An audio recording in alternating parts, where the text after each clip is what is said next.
Hoje eu vou adotar uma nova técnica porque me disseram que eu tô me mexendo demais. Então vamos ver se assim a gente consegue melhorar um pouquinho a nossa aula. Hoje o assunto é o fim do Pacto Colonial e o período joanino, certo? Para começar então, a gente precisa lembrar o que é o bendito do Pacto Colonial. Você se lembra? O Pacto Colonial, para quem não se lembra, era um acordo feito entre metrópole. Na verdade, a metrópole determinou, né? Foi meio. Nós não tivemos muita opção. E a colônia. Onde a colônia oferecia a essa metrópole os produtos de matéria-prima e produtos de gênero tropical, como as drogas do sertão, e só podia comprar produtos manufaturados da própria metrópole, que no caso era Portugal. Além dos escravos, que também era dominado aí o comércio de escravos por Portugal. Pensa comigo, se eu posso vender só para uma pessoa, mas essa uma pessoa ela pode comprar de qualquer um, porque é ela que manda esse nosso acordo. Essa uma pessoa, ela vai acabar regulando o valor por qual eu vou vender. Eu vou tentar vender mais barato, afinal de contas, tem muita gente vendendo para essa pessoa, né? Em contrapartida, eu só posso comprar dessa mesma pessoa e ela pode vender para quem ela quiser, certo? Mas para comprar, eu só tenho a opção de comprar dela. Estão entendendo como essa balança comercial ela não era justa para os colonos? Né? Eles não tinham a opção de comercializar com o outro, nem para comprar, nem para vender, mas Portugal tinha essa possibilidade. Então, era uma balança comercial desfavorável ao Brasil e extremamente favorável a Portugal. E aí, o que estava rolando na Europa? Vamos começar por aí, então, já que contextualizamos o que era o Pacto Colonial. O que estava rolando na Europa? Na Europa, tinha acabado de ter a Revolução Francesa, há pouco tempo atrás, né? Encerrado com o antigo regime na França. Através da Revolução Francesa, vários países começaram a proclamar guerra à França, a França começou a dominar vários territórios. Enfim, nesse contexto, a gente tem um golpe de Estado dado aí por Napoleão Bonaparte, né, que se intitula imperador e tal da França. E o Napoleão, ele tinha o objetivo de transformar a França numa grande potência. Mas o maior adversário da França, na época, era a Inglaterra. A Inglaterra tinha passado por um processo de industrialização, né, vendia tecidos a um preço barato, tecidos de mais qualidade e tudo mais, então competia, era uma potência que competia com a França. Napoleão queria estender suas influências, então precisava eliminar esse adversário. Para eliminar esse adversário, então, tentou invadir, não conseguiu vencer, né, provando a superioridade naval dos ingleses na época. Então ele bolou uma outra estratégia. Essa outra estratégia era chamada de bloqueio continental. Para quem não manja muito de geografia, a Inglaterra, né, a Grã-Bretanha, ela fica são umas ilhas ali, um conjunto de ilhas, né? Então ele não fica anexado ao continente europeu. Qual que era a estratégia do Napoleão? Porque os países no continente, os países que estavam ali grudados no continente, em terra firme, eles não poderiam mais comercializar com a Inglaterra. Ai, professora, e por que esses países aceitariam um treco desse? Porque se você comercializasse com a Inglaterra, a pena era que a França ia invadir o seu país. Você quer isso? Você não quer, né? A França era uma grande potência militar, Napoleão era conhecido e tudo mais. Enfim, em outras palavras, essa estratégia da França tinha um objetivo simples de levar a Inglaterra à falência, né? De levar a Inglaterra aí a uma crise econômica muito grande. Tá, professora, e o que o Brasil tem a ver com toda essa parada aí? Se liga nessa confusão. Olha aqui, as coisas. Se liga só nessa confusão. O governo português, ele era extremamente dependente dos britânicos. Você se lembra da nossa aula, quando a gente falou lá da troca da Holanda pela Inglaterra, dos bancos holandeses para os bancos ingleses? Portugal dependia muito por esse processo de colonização e de ampliação das suas riquezas. Além do que, não tinha uma grana muito alta para poder comprar de alguém que fosse, entre aspas, mais caro, né? Então, Portugal ficou aquela, e agora, o que eu faço, o que eu faço? E a França pressionando, né, o governo português. Então a gente tem dois países pressionando muito o governo português. A gente tem a França, que queria que o Portugal cumprisse o bloqueio continental sob ameaça de invasão, e tínhamos a Inglaterra. A Inglaterra, ela dava aí umas alternativas para o governo português, que era ir para as colônias, né, ir para a colônia de Portugal, que no caso era o Brasil, que a marinha portuguesa fizesse adesão aí à Marinha Inglesa, então fizesse parte, né, se juntasse, e que a Inglaterra tivesse vantagens comerciais. E qual que é sobre a colônia, né, sobre o Brasil. Para que tudo isso? Para proteger o Portugal contra as invasões francesas. Como o rei ali, né, o rei não, a rainha, porque a rainha da Inglaterra na época, Maria I, ela sofria de demência, ela tinha problemas neurológicos e tal. Então ficava aquela indecisão, o que a gente faz, o príncipe regente, né, não sabia o que decidir e tudo mais. E aí a França faz uma aliança aí com a Espanha e invade Portugal, e aí aquele Deus nos acuda, todo mundo corre, né, a corte portuguesa sai a toda de Portugal e resolvem vir aqui para a colônia, né, pro plano B, eles tinham essa possibilidade, né. Aí você me pergunta, então os franceses dominaram Portugal? Não, não dominaram. Por que não dominaram? Porque os portugueses, eles contavam com a ajuda britânica. Lembra do que eu falei antes dos pedidos que os ingleses fizeram? Pois bem, Portugal fez a sua parte e a Inglaterra também. Então, foi uma série de invasões que aconteceram em Portugal e que foram contidas pela marinha inglesa, que conseguiu aí expulsar os franceses de lá. Tudo bem? Então vamos lá. Primeiro fato extremamente importante da chegada da família real aqui. Eles chegaram em Salvador primeiro. Rio de Janeiro já era capital, então aquela história que você escuta de que a rainha não gostou de Salvador e por isso foram para o Rio de Janeiro, não é bem assim não, tá? Realmente, quando eles chegaram em Salvador, foi uma surpresa muito grande, não estava preparado, nem Salvador, nem Rio de Janeiro também, depois, quando eles descem para o Rio. Até porque a corte veio em grande quantidade, né? Trouxeram um monte de riqueza de lá, trouxeram ouro, trouxeram prata, trouxeram vasos e perucas e roupas, enfim, o que eles puderam agarrar no caminho para os navios, eles agarraram. Pois bem, primeira coisa que ele faz, ainda em Salvador, antes de ir para o Rio de Janeiro, é abrir os portos, a abertura dos portos às nações amigas. Por que isso é importante? Primeiro, porque dá o fim ao domínio de Portugal sobre o comércio no Brasil. Né? Encerra esse monopólio que Portugal tinha sobre as relações comerciais. É meio que o fim do pacto colonial, para a gente não dizer que é o fim do pacto colonial, né, como um todo. Quem era beneficiado com isso? Os ingleses. Lembra do acordo? Os ingleses eram beneficiados com isso, até porque expandiu o seu mercado consumidor, né? Os ingleses tiveram essa vantagem. Outra coisa que foi feita foi acabar com a proibição de ter indústria no Brasil. Porque até então era proibido indústrias de bens processados, manufaturados. Tinha que se comprar direto de Portugal. Mas, entretanto, isso não representou um surto industrial no Brasil, uma vez que os produtos ingleses eles eram mais baratos e era complicado competir com todo o poder comercial da Inglaterra. Os ingleses pressionaram muito o Brasil, então, para obter essas vantagens, né? Chegando, inclusive, a pagar menos impostos alfandegários do que a própria metrópole, próprio Portugal, né? Ué, por quê? Por que isso, professora? Porque era o acordo para poder segurar lá as invasões que os franceses faziam.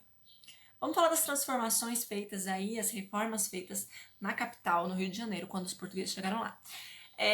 Havia uma ideia de transformar a capital do Brasil em semelhante às estruturas europeias. Primeiro ponto, né, que eu gosto muito de destacar é o fato de que não tinha lugar para todo mundo morar, então foi criada aí as propriedades reais, se carimbava na porta das pessoas um P e um R, propriedade real, e a pessoa tinha 24 horas para vazar da casa. Olha que interessante, né? Até virou o apelido de põe-se na rua, né, o PR. Mas enfim, as reformas feitas na cidade do Rio de Janeiro, elas são variadas. Elas são administrativas, criando instituições, né, para administrar, para burocracia e tudo mais. Econômicas, como a Casa da Moeda e o Banco do Brasil. Em questão estética, com a criação, por exemplo, do Jardim Botânico. E também da questão cultural, né? Se criou o Teatro Real, se criou a imprensa real, se criou a biblioteca real, enfim, várias instituições, e aí a gente destaca também a Academia Real Militar, né, que era um lugar de treinamento aí para os protetores do rei. Na política externa, a gente teve então aí a tentativa de anexar a Guiana Francesa no Brasil, depois acabou sendo devolvida, né, a Guiana Francesa. Mais tarde também a invasão do Uruguai, transformando ele numa província chamada Província da Cisplatina até o ano de 1828, né, que aí rolou a Guerra de Independência, de separação. E o Brasil foi promovido, deixou de ser uma colônia para se tornar uma parte do reino, ganhando aí o título de Reino Unido de Portugal e Algarves. Eu acho que é assim que fala. Ah, você não sabe falar? Não sei. Você escreve Algarves, né? Enfim. Entretanto, para se promover todas essas reformas, precisa de quê? Dinheiro. Dinheiro. De onde o governo tira dinheiro? Do povo. Através do quê? Impostos. Então, as tributações estavam sendo bem constantes no Brasil, né? O que aí a gente já vai gerar um sentimento, né, dentro da população, né, de integração política, que vai aí criar a vontade de participar. Estamos sendo tributados, o nosso governo está aqui, não é mais um governo de sei lá quantos mil quilômetros de distância. Então isso vai ser bem importante. Em 1818, Maria I, aquela mãe de Dom João, né, que estava lá em Portugal e que tinha o problema de demência, ela morre, né? Ela morre. E aí o filho dela foi coroado o rei, que era Dom João VI, né? Ganha esse título de Dom João VI. Para quem não sabe, a pessoa ganha o título de Dom quando é intitulado rei, no caso, né? Então, ele se tornou o rei a partir daquele momento. E lá em Portugal, a população, influenciada especialmente pelos ideais iluministas que permaneciam, várias manifestações ainda ocorriam na Europa, né, na Primavera dos Povos e tudo mais, que estava começando aí a surgir as reivindicações e tudo mais. Então, as pessoas ali estavam muito influenciadas sobre a ideia de uma participação política, de república, e começa a exigir o retorno de Dom João para Portugal. Fala, olha, ou você volta para Portugal, ou nós vamos aí declarar a República de Portugal. Dom João, lógico que não queria, decidiu voltar para Portugal. Se você parar para pensar comigo, nós temos um outro temor. O temor da elite brasileira, de voltar a ter no Brasil um caráter de colônia, que só trazia desvantagens para a população que vivia aqui. Então nós tínhamos aí e agora, né? O que eu faço? Com qual dos conflitos eu vou lidar? Com o conflito que pode surgir de eu voltar para Portugal ou com o conflito que pode surgir de eu ficar no Brasil? Então Dom João foi lá e entregou, deixou seu filho como príncipe regente do Brasil. Aí você fala, e agora, José? E agora? O que vai virar? Vai virar o seguinte, tem uma frase, né, do Dom João que falava pro Pedro assim, meu filho, se você perceber movimento de separação, aí é em livre tradução, tá? Eu vou falar do meu jeito. Se você perceber qualquer movimento de separação, toma aí o controle, porque é melhor perder território para ti, que há de me respeitar, do que para um aventureiro qualquer. Ou seja, essa ameaça do Brasil de revolução e tudo mais, de buscar por um movimento separatista, era bem evidente, né, para eles, que o Brasil não ia aceitar voltar aí o pacto colonial e voltar às condições que eram até antes de virar Reino Unido. Até aí tudo bem, né? Espero que você esteja falando que sim! E você me pergunta, mas professora, por que Portugal não foi lá e proclamou república logo? Não é melhor eles participarem politicamente? Boa pergunta! Essa pergunta é muito boa. Por que Portugal não foi lá e proclamou república? Porque Portugal não tinha grana. Mas, professora, e precisa de grana para proclamar a república? A esperança dos portugueses era a volta do pacto colonial. Era a volta de dominar o mercado consumidor brasileiro. Era voltar ao Brasil a ser obrigado a comprar deles e eles poderem vender a preços altos. Entretanto, nós sabemos, eu e você, a gente sabe, que os colonos e a população que vivia no Brasil não iria aceitar o retorno dessas condições. É aí que a gente tem, um choque. É aí que a treta começa. Quando Dom João volta para Portugal, aos poucos existe uma tentativa da elite portuguesa de restabelecer esse domínio, né?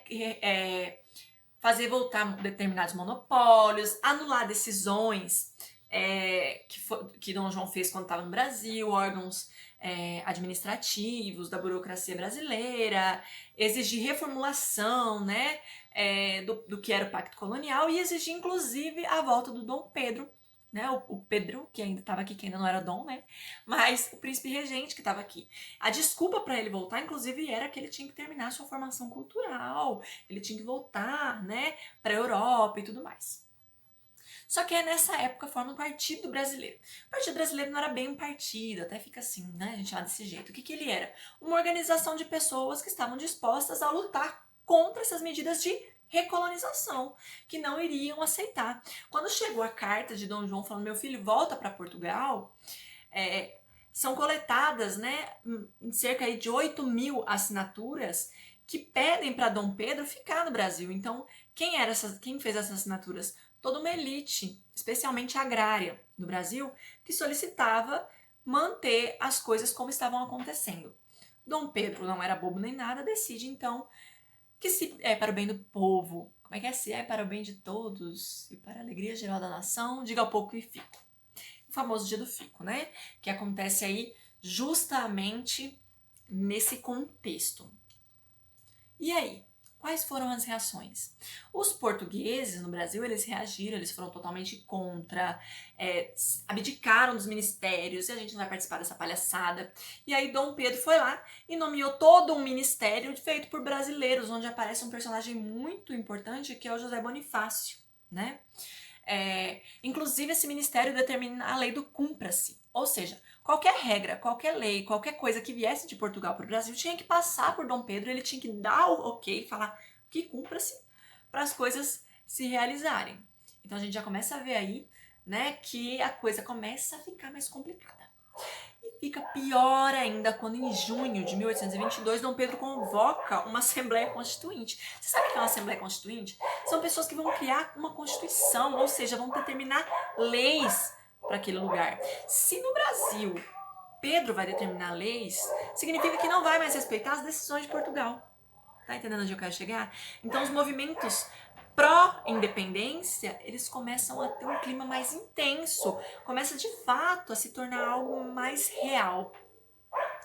Em agosto, as ordens de Portugal são severas. Pedro, volta ou a gente vai te buscar, e o exército vai te buscar à força. Além disso, era decretado também que todas as decisões de Dom Pedro seriam anuladas, né?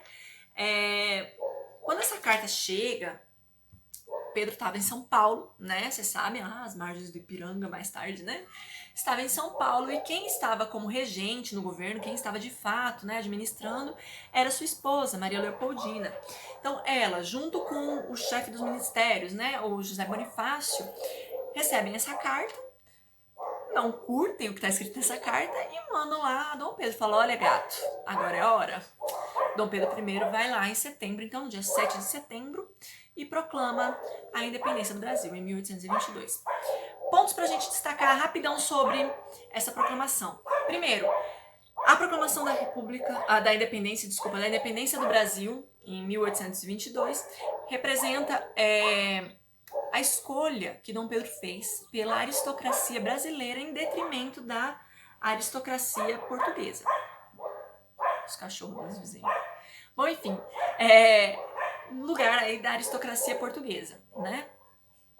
Segundo ponto, a população, o povo, assistiu, né? Foi telespectador desse processo. Terceiro ponto, não houve qualquer mudança de estrutura, por isso que a gente não chama de revolução como se chama a Revolução Americana. Não houve mudança de estrutura. Foi um processo dirigido pela aristocracia, sem participação popular, manteve os interesses da elite agrária, manteve a escravidão, inclusive, que era o interesse da elite agrária, manteve os privilégios comerciais da Inglaterra, que inclusive a gente já vai falar sobre ela. E o povo, ele assistiu, como eu falei antes, de forma bestializada, sem qualquer tipo de participação. Foi pacífico, professora? Não. Não foi pacífico, como a galera fala. Tem que lembrar que todo o período colonial do Brasil houveram várias revoluções, revoltas, insurreições, tentativas, né, de modificar a situação brasileira. Mas a proclamação da independência, ela vai resultar em guerra. em guerra, aqui no Nordeste, inclusive, né? Houve guerra na Bahia até 1824. Você deve saber que em 2 de julho é a independência da Bahia. E isso representa o quê? Representa todo esse processo de invasões que os portugueses ficaram, porque não aceitaram de bom grado. Quem foi que reconheceu a independência do Brasil primeiro? Os Estados Unidos, por conta da doutrina Monroe, que era uma ideia de América para os americanos, e havia um objetivo muito claro, os ingleses queriam domínio comercial. Estamos rompendo com a Europa, agora vamos ficar aqui América para os americanos, né? Então tinha esse interesse. E a Inglaterra, que também tinha um interesse econômico muito grande, que era obter ou manter suas vantagens econômicas. Inclusive, a independência só foi reconhecida pelos portugueses quando o governo brasileiro pagou aí 2 milhões de libras esterlinas emprestado pelos ingleses, né? Emprestados sobre quais critérios? A gente vai falar disso num outro momento. Vamos parar por aqui, senão, né, ultrapassa muito tempo. Beijo, até mais.